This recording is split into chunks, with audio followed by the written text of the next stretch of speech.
Hey working mom, welcome to Order Meets Style. I'm Zizi Man, professional organizer with Firefly Bridge Organizing. I'm here to provide you with simple tips and ideas to organize your home so that you can love the way your home looks and functions, and so you're proud to invite anyone over anytime without stressing out about clutter. Ready for a beautifully organized home that makes you smile every time you walk in? Well, let's make it happen. Okay, so it's mid-July now, and yes, today's topic is getting organized for back to school. I'm sharing my back to school guide, which I created both from the viewpoint of an organizer and also as a working mom.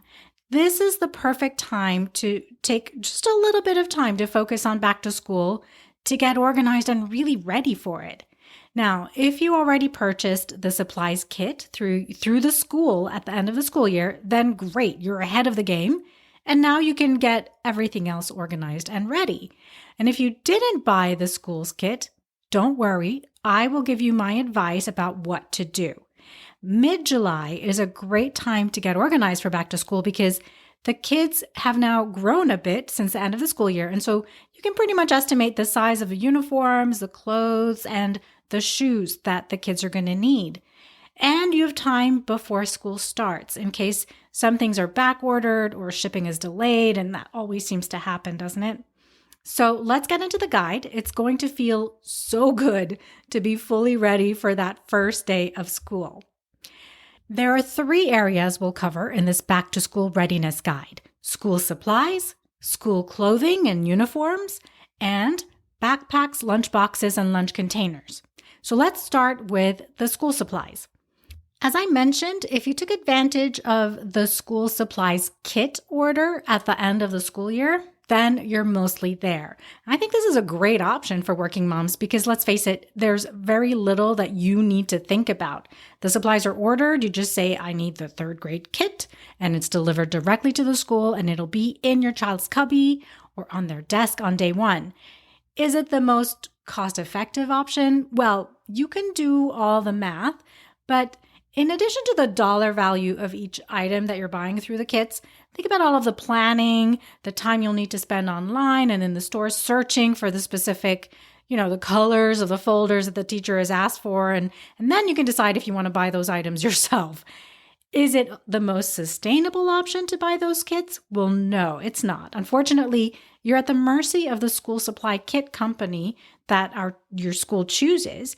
And if they're not prioritizing sustainable materials in the supplies that they buy, well, we're stuck with their choices. But again, decide where you have bandwidth right now. Can you live with the school's options and use the time and energy you would have spent searching and buying on other things? Or are you okay with taking the time to look for more eco-friendly items? Either way, you're going to be paying a bit of a premium for the convenience of either having someone else take care of the purchases for you through the kits, or you'll pay a bit of a premium for sourcing sustainable school supplies, and you'll need time to find and order these things, right? Now, some moms love this part, the searching, the finding the colors and the styles that your kids will like. Others are happy to leave it to the school kit people. Now, with the school kits, I often hear the complaint from parents and kids that the school kit items, well, they're all very bland and boring, right? There's no personality in the pencil pouches or notebooks, and you're right, that is the case. But you can add personality after the fact with stickers, patches, pins, and other decorations that your child maybe can collect over the summer to make it their own. If you decide to buy the school supplies yourself, and you have to check, does your school allow you to buy any brand or type of item as long as it meets the quantities and the function of what the teachers are requiring? Well, then I have a few options for you that are more sustainable. The first option is to look at what you already have at home, supplies that maybe came home at the end of the last school year that you can reuse. Check those off your list first, and then move on to searching for what's still missing. So here are a few brands, supplies, and retailers that you can look at with confidence this year to get your school supplies and feel good about being more sustainable. And I have links to each of these in the show notes for you. Okay, onyx and green. This is an office supplies company that I found to be consistently good in quality. The prices are fairly reasonable, and the company's mission of being fair to both their suppliers and their consumers is pretty commendable, right? Their school supplies include things like pens, pencils, erasers, the basics that your kids will need, colored pencils, folders, notebooks, Post-it notes, even glue sticks, highlighters that are made of non-toxic or plant-based materials. And they also use recycled materials too. And they have pencil pouches that are made of natural materials like jute or with recycled PET plastic. All right, so onyx and green is one to look for.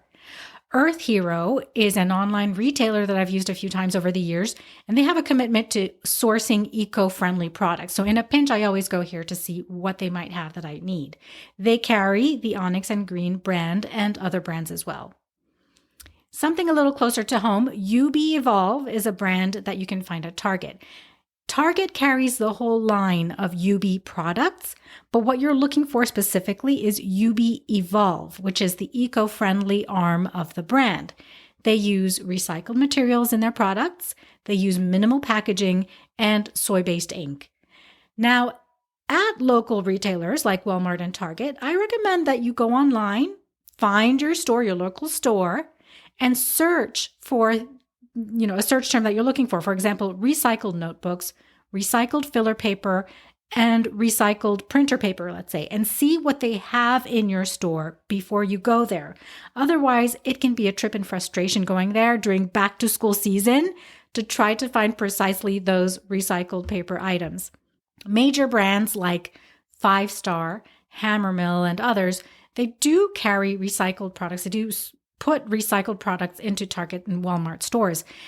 I've had no problem with the quality of these for school usage.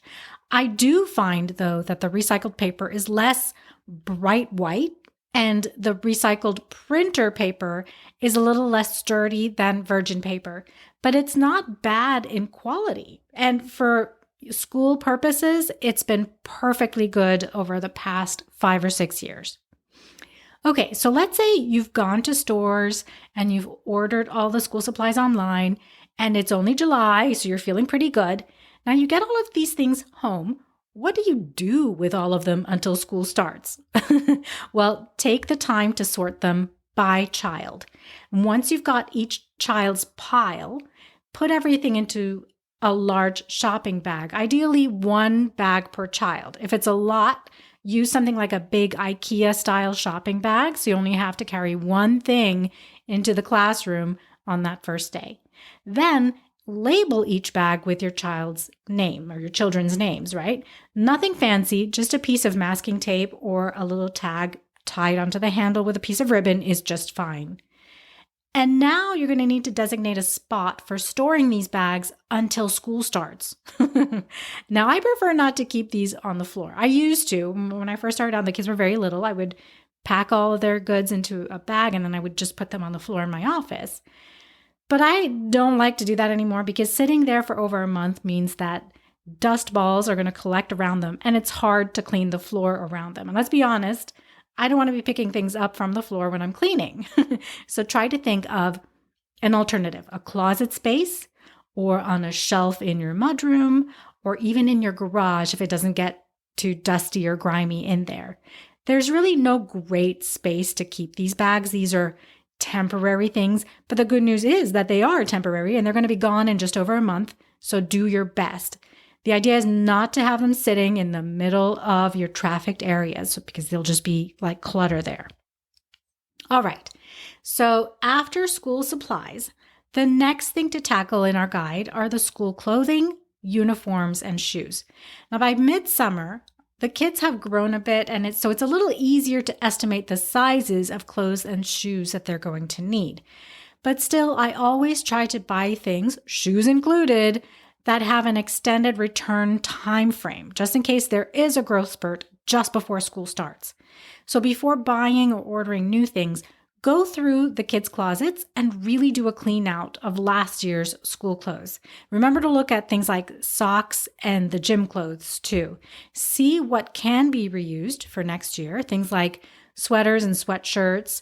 And then look at what you do need to replenish or to get larger sizes in. Check also when your state might be having a tax holiday, when they don't charge sales tax for back to school shopping. And then you can have everything into your online cart at the uniform store or at your retailer, and then check out the very first day of that tax holiday.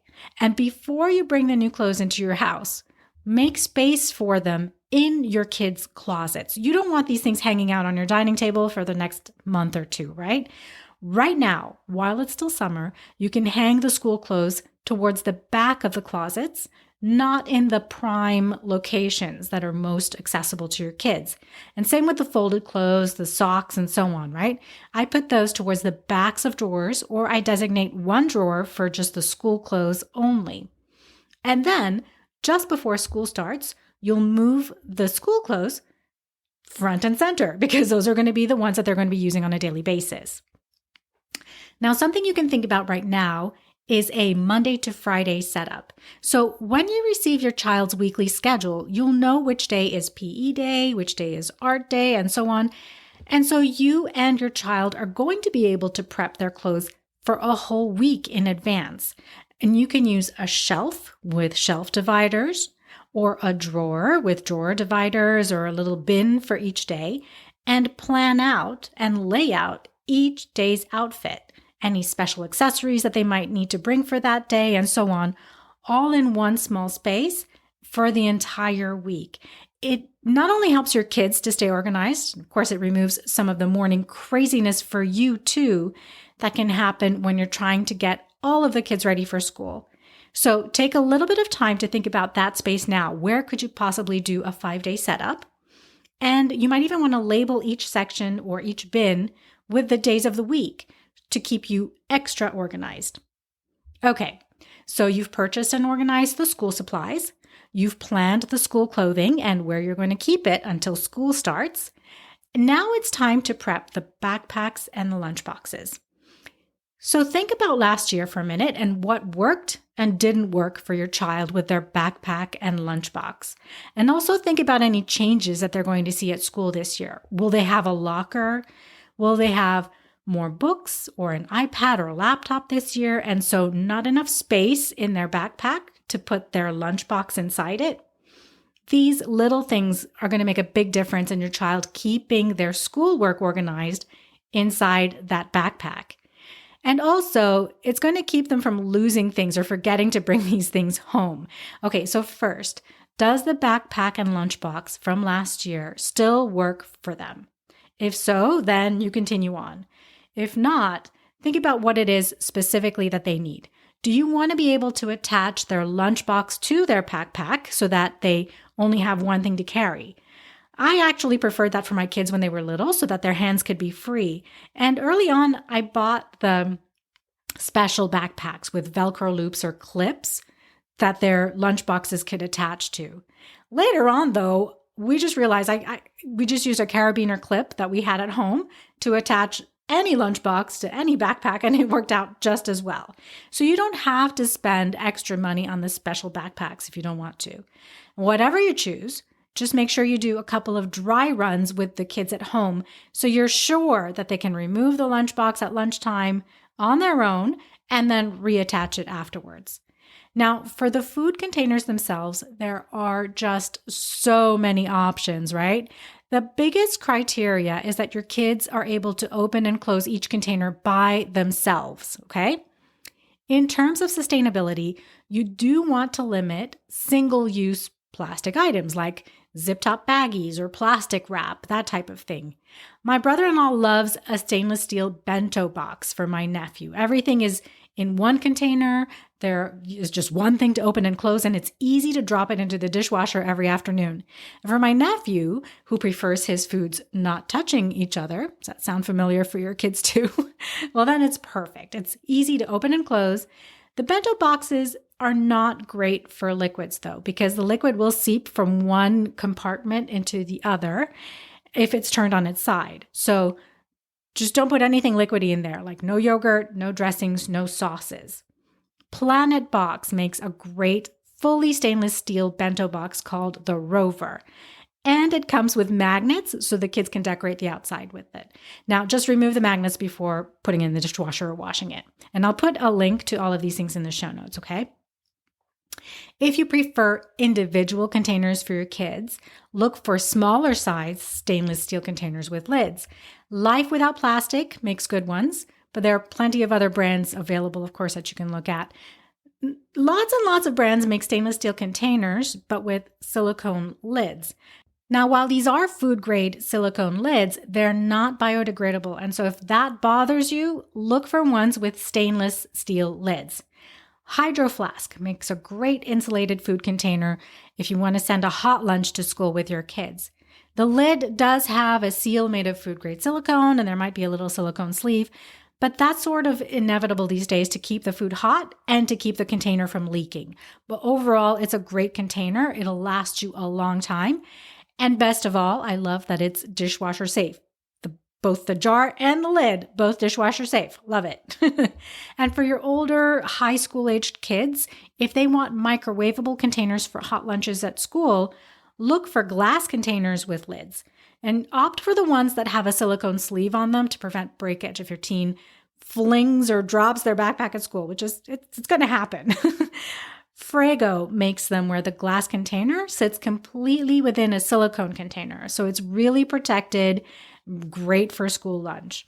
Now, these are all great options, but really anything that moves away from single-use plastic is a move in the right direction. So if you already own plastic lunch containers that you've been using for year after year after year, and they're working well for you and your kids, well, keep using them if you feel good about them and they're in good shape. You just want to make sure that they're not starting to deteriorate so that your kids aren't accidentally ingesting plastic.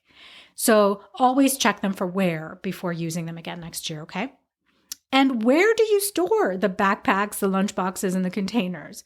For backpacks, we generally choose, as organizers and as a mom, we generally choose the entryway. So hooks on a wall, cubbies in a closet, and they stay there to be repacked for the next day. Or they live in the kids' bedrooms on the desk or on a shelf, again, to be accessible and repacked for the next day.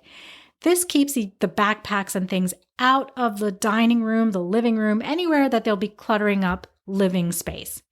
For lunch boxes, I like to make a space in the kitchen or the pantry for these so that you don't have to travel far when you and the kids are preparing lunches. In my kitchen, we have one drawer that we kept all the lunch boxes in, 3 water bottles, and the insulated food containers. Every day they were in there after they were washed and cleaned. So based on the size and layout of your kitchen, you can create a lunchbox zone like I did, or have the kids' water bottles and their food containers stored with all the rest of the food containers in the kitchen. As long as you and the kids can easily access them and you know where they are every day, then it's just fine. You won't be wasting time searching for them in all kinds of cabinets and drawers every morning. You do want to make sure then that you have a designated spot to put everything away.